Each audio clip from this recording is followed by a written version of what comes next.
ஒரு எரி இருக்கு, அதோட உடம்பு தலையும் மட்டும் நுழைஞ்சிருக்கு, வாரி மட்டும் நுழையல. அதை தானே நான் இவ்வளோ நேரம் உங்கள்கிட்ட சொல்லிட்டு இருக்கேன் அப்படின்னு சொன்னேன். உடனே சார் சொன்னாரு, நீ இங்கே கவனிக்காம என்னடா அங்கே கவனிச்சுட்டு இருக்க அப்படின்னு.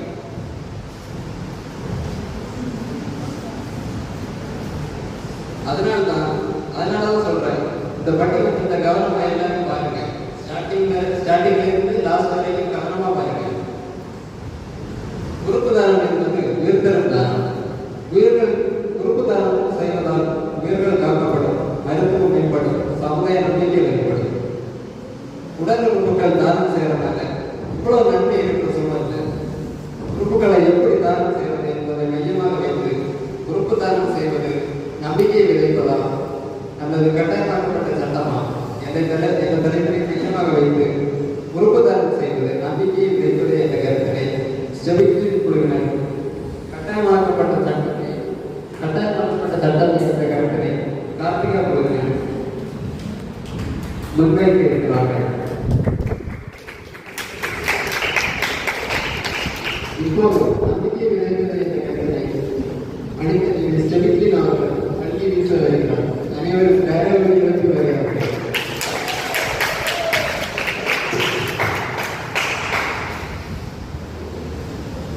மிகவும் மதிப்பிற்குரிய கல்வி முதல்வர் மற்றும் நடுநிலை நடுவர் இங்கு கூடியுள்ள உங்கள் யாவருக்கும் இனிய வணக்கங்கள்.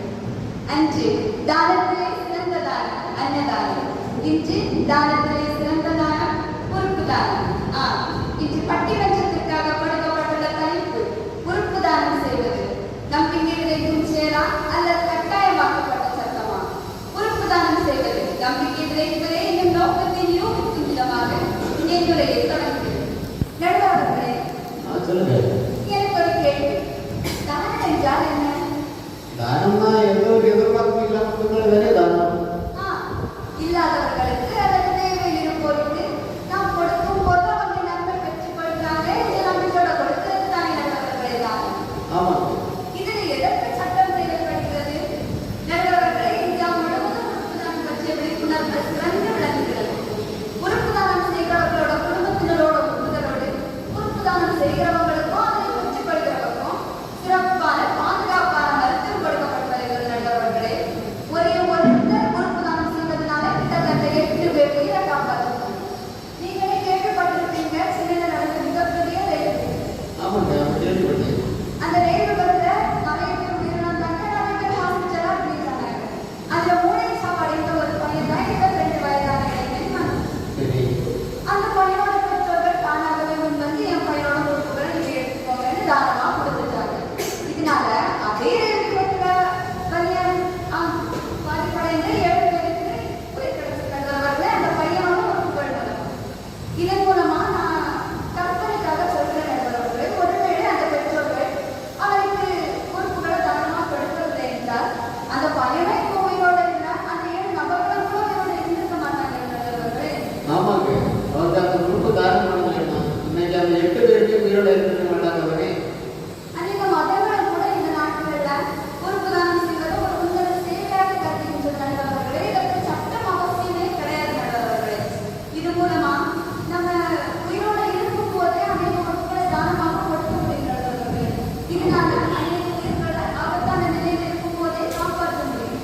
இந்த ஆழ்ந்த நம்பிக்கையின் அடிப்படையில் மட்டும்தான் நண்பர்களே உறுப்பு தானமே செயல்படுகிறது. நண்பர்களே, ஒரு பையன் ஹாஸ்பிட்டலுக்கு வீழ்வாடு செய்வதற்காக போறோம். அங்க அந்த நர்ஸ் வந்து எப்படி ஆர்கன் டொனேஷன் ஃபார்ம் கொண்டு வந்து நீங்க எப்படி ஆர்கன் டொனேட் பண்றீங்கன்னு கேட்கிறாங்க. அதுக்கு அந்த பையன் என்ன தெரியுமா நண்பர்களை சொல்றான், நான் ஏற்கனவே புடிச்சு என் லிவர் கிட்னி எல்லாம் பாதிப்படைய வச்சுட்டேன், காதலிக்காக என் ஹார்ட்டையும் செத்து கொடுத்துட்டேன், இனி என்னால் எந்த ஆர்கனுமே டொனேட் பண்ண முடியாதுன்னு சொல்றாங்க நண்பர்களே. சின்ன வயசுல இருந்தே அவனுக்கு சரியான விழிப்புணர்வும் நம்பிக்கையும் கொடுத்திருந்தா அவன் எதிர்க்கிற வருடத்துல அவனுக்கு உறுப்புகளாக பாதிப்படைய வச்சிருக்கணும். முன்னாடி விழிப்புணர்வு கிடையாது. அதனாலதான் அவங்க முடிச்சு அவங்க இதெல்லாம் ஆட்கள் எல்லாமே நாசம் ஆயிட்டாங்க. ஆமா நடுவர்களே, சரியான விழிப்புணர்வு நம்பிக்கை மட்டும் இருந்தாலே போதும் நடுவர்களே. இதற்கு சட்டம் அவசியம் கிடையாது நடுவர்களே. என்னதான் அரசாங்கம் மருத்துவத்துறைகள் இதற்கான சட்டமுறைகளை இருக்கின்றார்கள், நம்ம கிட்ட அன்பும் மக்களையும் வேண்டாம் நடுவர்களே. ஆமாங்க, அன்பு மக்களையும் இருந்தால் மட்டும்தானே முன் வந்து செய்ய முடியும்.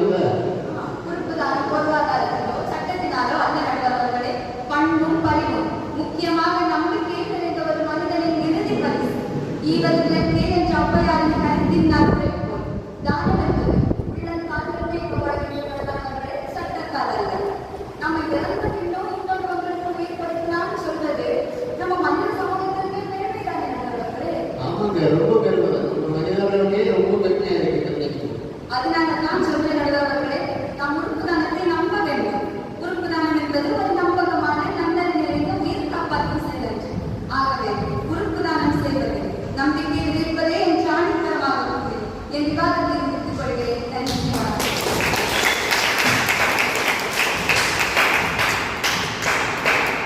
இப்போ நம்ம செமிட்டில் அவங்க பேசும்போது சொன்னாங்க, ஒருவர் உடல் உறுப்பு செய்யறவங்க 8 பேரோட உயிரை காப்பாற்ற முடியும்னு சொல்லியிருக்காங்க. அது மட்டும் இல்லை, உறுப்பை தானம் செய்யறவங்க, உறுப்பை பெற்றுக் கொள்றவங்க நல்ல சிகிச்சை பெற்று நல்ல இந்த உலகத்தில் வாழ்றாங்கன்னு சொல்லியிருக்காங்க. இப்போ உறுப்பு தானம் செய்யறது கட்டாயமாக்கப்பட்ட சட்டம் என்ற தலைப்பினை பற்றி பேச எதிரணி தலைவி கார்த்திகா கூட வைக்கிறேன்.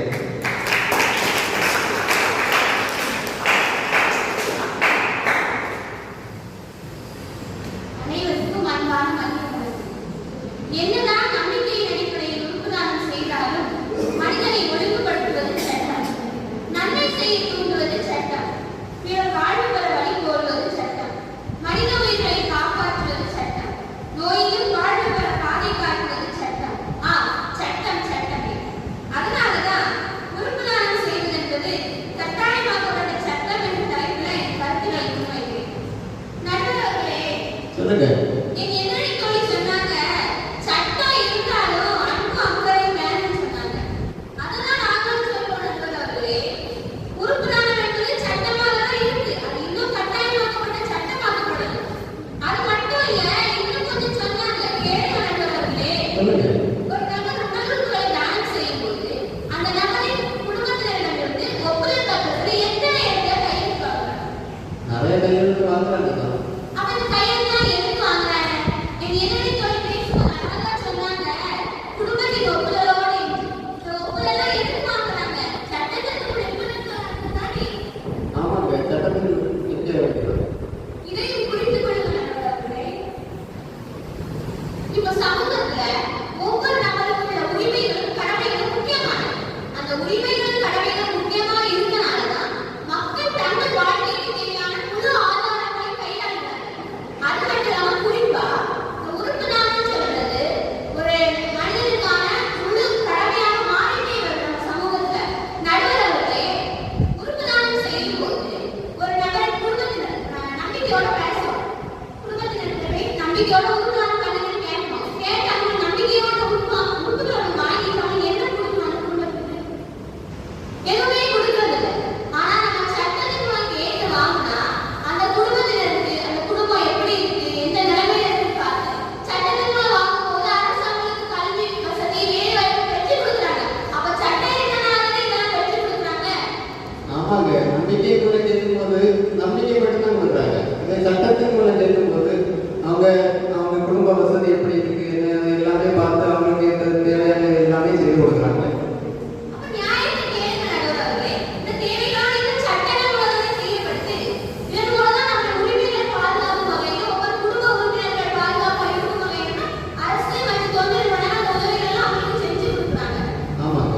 நம்ம நாட்டில் உறுப்பு பற்றாக்குறை வந்து ரொம்ப குறைஞ்சிட்டே வருது. உயிரிழப்புகளை தடுக்கணும்னா இந்த உறுப்பு தானம் செய்வது கட்டாயமாக்கப்பட்ட சட்டமா இருந்தா இன்னும் பலரை காப்பாற்ற முடியும். நடுவர்களே, இதை கேளுங்க. சொல்லுங்க. ஒரு நகரத்துல ஒரு அப்பாவும் ஒரு பையனும் ஒரு கழுதை ஓட்டிக்கிட்டே பக்கத்து நகரத்துக்கு பிளான் போடுறாங்க. சரி. போகும்போது இந்த அப்பா என்ன பண்றாரு, கழுதையை நான் ஏறி போறாங்க. அந்த பையன் அப்பா கூட நடந்து போறான்.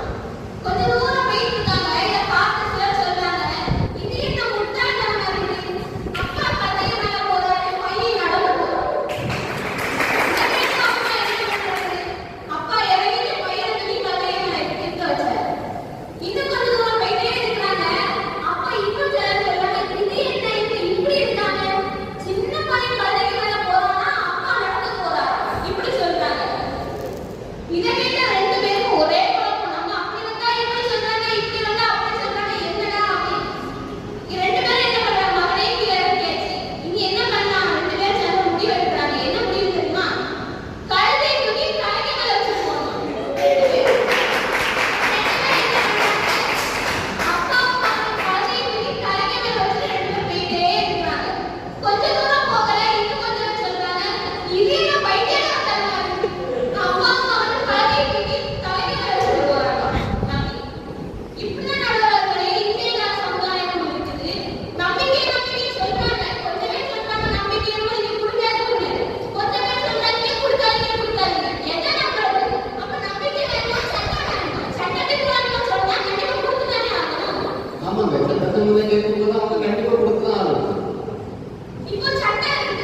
ஆமாங்க, நம்பிக்கை மூலம் ஏற்றுட்டு நிறைய கொடுத்து முன் வரலாங்க. அப்ப அந்த மருத்துவர் என்ன பண்றாரு? அவங்க வேண்டாம் சொல்றதையும் பார்க்கறாரு. இன்னொரு பக்கம் இந்த உறுப்புகள் தானம் இல்லாம நிறைய உயிர்கள் இறந்து போறதையும் பார்க்கறாரு. அப்ப நம்பிக்கைகள் கேட்டு கிடைக்கல. இது ஒரு கட்டாயமாக்கப்பட்ட சட்டமா இருந்தா இந்த உறுப்பு தானம் பண்ணி இன்னும் பல உயிர்களை காப்பாற்ற நடுவர்களே. ஆமாங்க, கட்டாயமாக்கப்பட்ட சட்டமா இருந்தா எல்லாருமே உறுப்பு தானம் பண்ண முன் வருவாங்க. அதனால நிறைய உயிர்களை காப்பாற்ற முடியும். இப்போ உலகளாவிய அளவுல உறுப்பு தானம் குறைவா தான் இருக்கு. பல நோயாளிகளும் முக்கிய உறுப்புகளுக்காக காத்துட்டு இருக்காங்க. ஆனா என்னது, மக்கள் பலருக்கு உறுப்புகள் தானம் செய்யறதுல தயக்கம் இருக்குது. தயக்கம்னா நம்பிக்கைக்குள்ள பேசாம தயக்கத்தோட எல்லாமே போக முடியாது. சரி, இது ஒரு கட்டாயமாக்கப்பட்ட சட்டமா இருந்தா மக்கள் தயக்கத்தெல்லாம் மாற்றி உறுப்புகள் நிறைய கிடைக்க வச்சு இன்னும் பல உயிர்களை காப்பாற்றலாம். ஆகவேதான் எனக்கு அன்பான நண்பர்களே, சட்டத்துக்கு நானே சொல்றேன், உறுப்பு தானம் செய்வது என்பது சட்டமாக தான் இருக்கு. இன்னும் அது கட்டாயமாக்கப்பட்ட சட்டமாக்கப்படணும் என்ற கோரிக்கையை முன்வைத்து என் வாதத்தை நிறைவு செய்கிறேன். நன்றி வணக்கம்.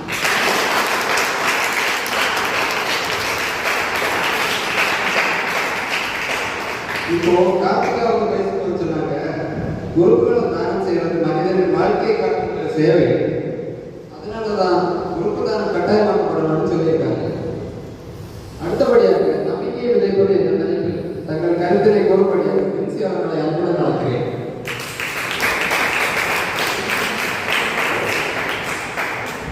மிகவும் மதிப்புக்குரிய நீதியரசர் மற்றும் தலைவர்கள், மனதில் எண்ணம், தோளில் யூனிஃபார்ம், ஆனால் பயாலஜி மட்டும் ரொம்ப குழப்பமுள்ள மாணவர்கள், உங்கள் அனைவருக்கும் என் வணக்கம்.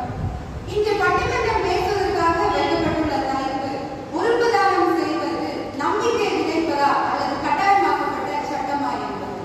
அதில் நான் பேச போகிற தலைப்பு உறுப்பு தானம் செய்வது நம்பிக்கை விதைப்பது என்பது. இதை நான் முழுமையாக ஆதரிக்கிறேன். நடுவர் அவர்களே, சொல்லுங்க. என்னுடைய எதிரணி தோழி பேசினாங்க, உடல் உறுப்பு தானம் செய்ய வாழ்க்கை அரசாங்கம் மேம்படுத்த காரணம் என்ன நடுவர் அவர்களே?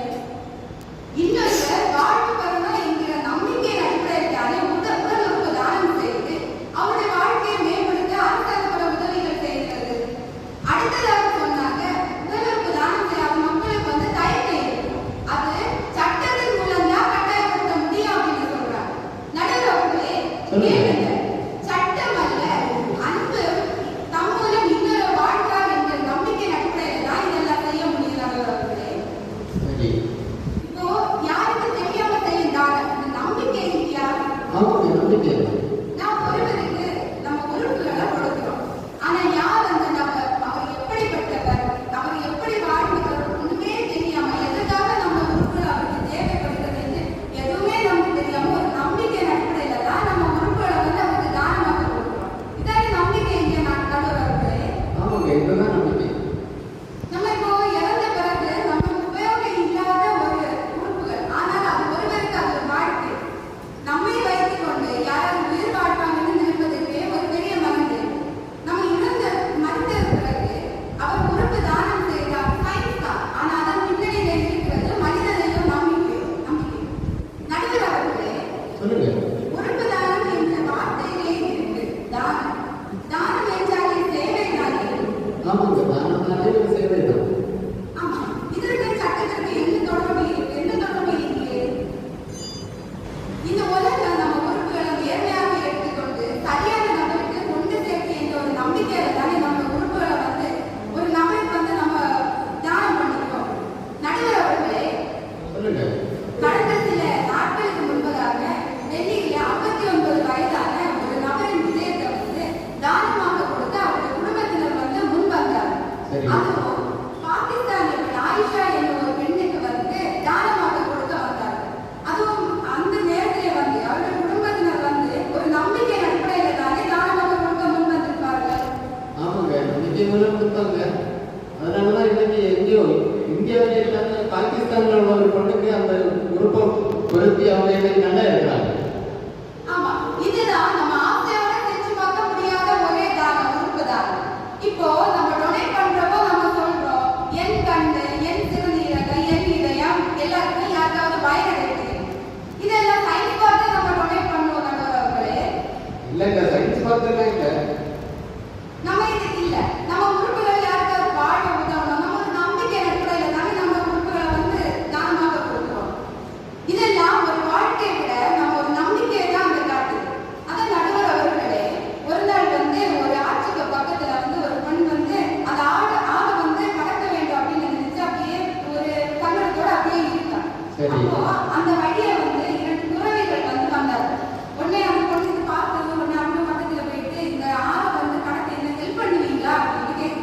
சரி. உடனே அவங்க சொல்றாங்க, சரி நாங்க சொல்லி அந்த பாதையில நீ கரெக்டா வா, அப்போ உனக்கு வந்து இந்த ஆறு கடக்க முடியும் அப்படின்னு சொல்றாங்க. அவளும் வந்து அப்படியே போய் அந்த ஆறு கடக்க. அதே மாதிரி தான் நம்ம வந்து ஒரு நம்பிக்கையோட நம்ம வந்து தானத்தை செய்யணும். நம்மளாவே வந்து தானம் வந்து செய்ய வந்து முன்வரணும். நம்ம இது வந்து சட்டத்தாலேயோ அறிவியலாலேயோ இது ஒன்றும் பண்ண முடியாது. நம்ம நம்பிக்கையால தான் இதெல்லாமே பண்ண முடியும். அதுதான் நம்ம முன்னோர்கள் சொன்னாங்க, நம்பிக்கை தான் வாழ்க்கை. உடலுறுப்பு தானம் என்பது மனித நேயத்தின் புனித செயல் நண்பர்களே. எனவே தான் சொல்றேன், உடலுறுப்பு தானம் செய்வது நம்பிக்கை விதைக்கும் செயல்தான் என்று கூறி என் விவாதத்தை நிறைவு செய்கிறேன். நன்றி.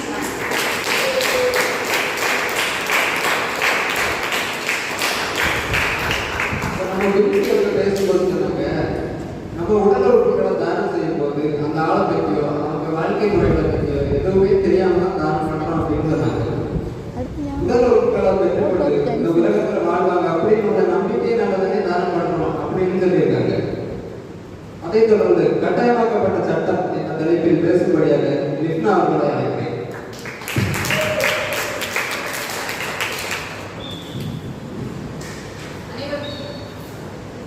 அனைவருக்கும் வணக்கம். இருப்பதை பகிர்வதற்கு ஜெயிக்கம் எதிலும் இல்லை. இழப்பதை வாழ்வதை ஏற்றிடும் லட்சியம் இறுதியில் வெல்லுது. வீதியில் வாழும் நேரிய மரங்கள் நீதியில் எழுந்திருமே. நம்மை இழப்போம், பின்பு உயிர்ப்போம், நாளை உலகில் விடியலாது.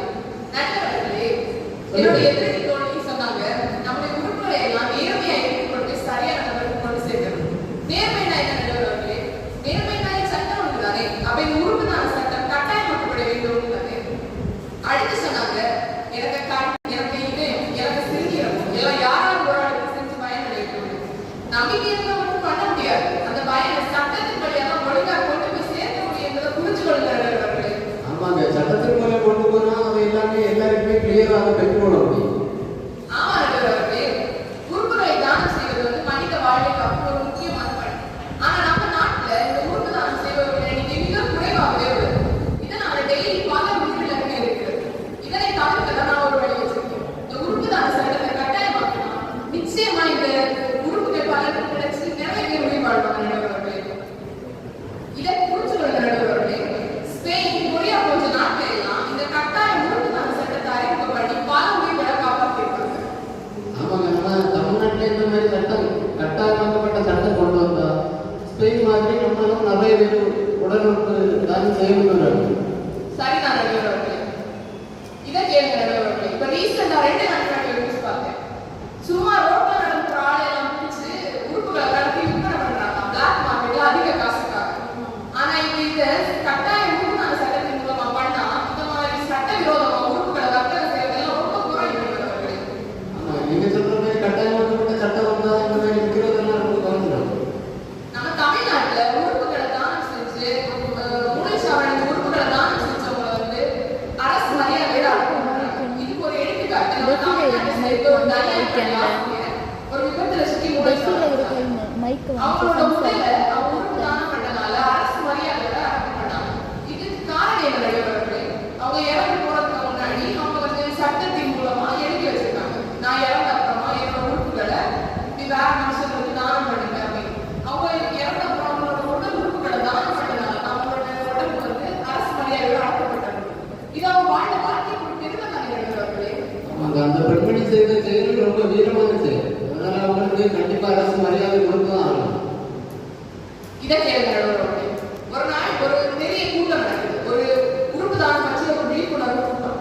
அதுல வந்து ஒரு பெரிய ஆள், ஒரு சமூக ஆர்வலர் பேசிட்டு இருக்காரு. அவர் என்ன சொல்றாரு? இது உறுப்பு தானம் பண்றதை பற்றி அவர் நல்ல விழிப்புணர்வு கொடுத்திருக்காரு. யாருமே கவனிக்கல. அந்த கூட்டத்துல கிட்டத்தட்ட ஒரு 1000-2000 பேர் இருந்திருப்பாங்க. யாருமே கவனிக்கல. முதல் வரிசையில இருந்த ஒரே ஒரு வயசான ஒரு பாட்டி, அவங்க மட்டும் அவர் சொல்றதை கேட்டு ரொம்ப ஆழமா தியானிச்சு தலையை ஆட்டி அழையெல்லாம் போட்டாங்க. அவர் நினைச்சார், யாருமே கவனிக்கல, இந்த ஒரு ஆளாக கவனிச்சாங்களே நினைச்சாங்க. அந்த கூட்டம் முடிஞ்சுது. அவருக்கு சந்தோஷமா, ரொம்ப சந்தோஷமா அந்த அம்மாவை கேள்வி கேட்டார், நான் பேசுறது யாருமே கவனிக்கல, நீங்க ஒரு ஆளாக கவனிச்சு ரொம்ப ஆழமா சிந்திச்சீங்களே, உங்களுக்கு ரொம்ப நன்றி சொல்றாங்க. அந்த அம்மா அதுக்கு என்ன சொல்றாங்கன்னா, போன முறை என்னோட ஆடு செத்து போச்சு, அதோட ஆட்டோட தாடி உங்க தாடி மாதிரி தான் இருக்கும். நீங்க இப்படி தலையை ஆட்டி பேசும்போது என்னோட ஆட்டோட ஞாபகம் வந்துருச்சு.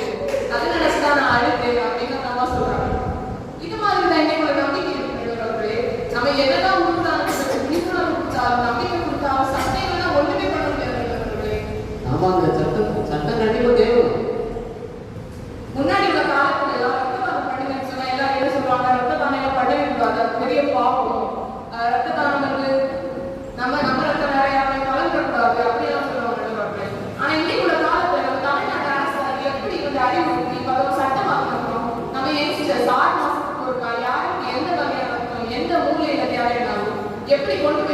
சேர்க்கிறாங்களோ அதே மாதிரி இந்த உறுப்பு தான சட்டம் கட்டாயமா நம்ம யங்ஸ்டர்ஸ் உறுப்பு தானம் செய்வாங்க நண்பர்களே.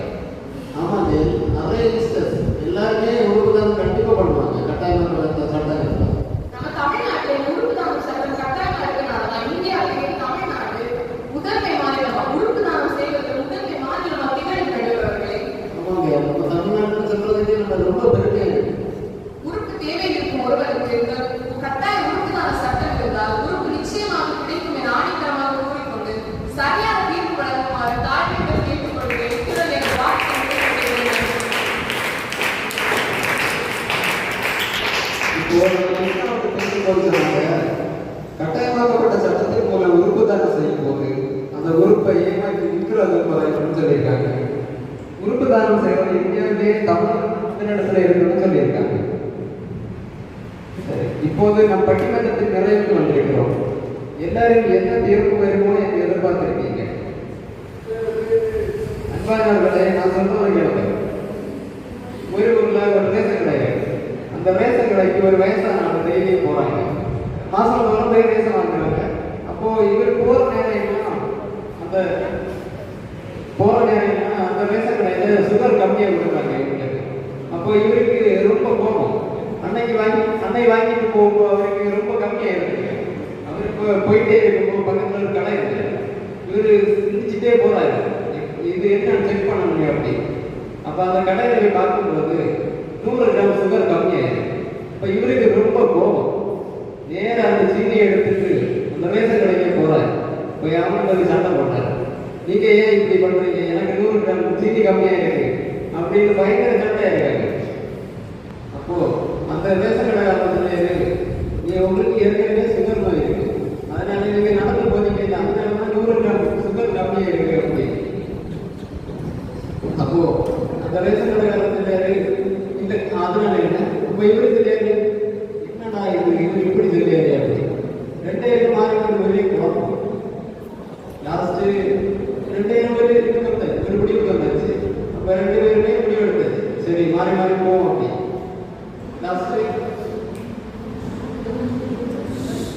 இப்ப எனக்கு தான் குழப்பமாயிருக்கு.